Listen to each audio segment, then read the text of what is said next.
మండలంలోని చండ్రుపట్ల గ్రామంలో సీసీ రోడ్ల నిర్మాణానికి సత్తుపల్లి ఎమ్మెల్యే సండ్ర వెంకట వీరయ్య శంకుస్థాపన చేశారు. అనంతరం ఆయన మీడియాతో మాట్లాడుతూ సింగరేణి నిధులు 10 లక్షలు 12 లక్షలు పంచాయతీ నిధులతో నిర్మించడం జరిగిందని తెలిపారు. కేసీఆర్ ప్రభుత్వం గ్రామాల అభివృద్ధికి కృషి చేస్తున్నారని, కేంద్ర ప్రభుత్వం ప్రవేశపెట్టిన రైతు వ్యతిరేక బిల్లులకు నిరసనగా రైతులు ఢిల్లీలో చేస్తున్న దీక్షకు మద్దతుగా భారత్ బంద్లకు సహకరించాలని సర్పంచ్లు, ఎంపీటీసీలు, జెడ్పీటీసీలు అందరూ సహకరించాలని కోరారు. యాసంగి పంటకి సాగర్ జలాలు అందేలా కృషి చేస్తామని హామీ ఇచ్చారు. ఇటీవల కాలంలో నివార్ తుఫాన్ వల్ల దిగుబడి తగ్గిందని, దెబ్బతిన్న పంటలను కొనుగోలు చేసే అవకాశం కల్పిస్తామని చెప్పారు. ఈ కార్యక్రమంలో సర్పంచ్ గొల్లమందర ప్రసాద్, ఉప సర్పంచ్ కళావతి, సెక్రటరీ యుగంధర్, పంచాయతీ పాలకవర్గం కల్లూరు మండల టీఆర్ఎస్ పార్టీ అధ్యక్షుడు పాలేపు రామారావు, ఎంపీపీ బీరవల్లి రఘు, జెడ్పీటీసీ కట్ట అజయ్ కుమార్ తదితరులు పాల్గొన్నారు.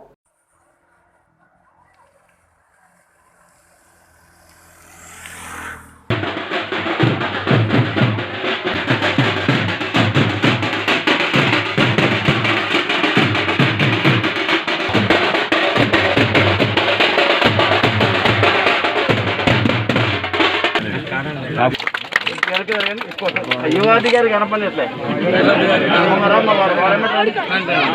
కొద్ది క్రాస్ ఉంటే పోతుంది. నవపాట దాని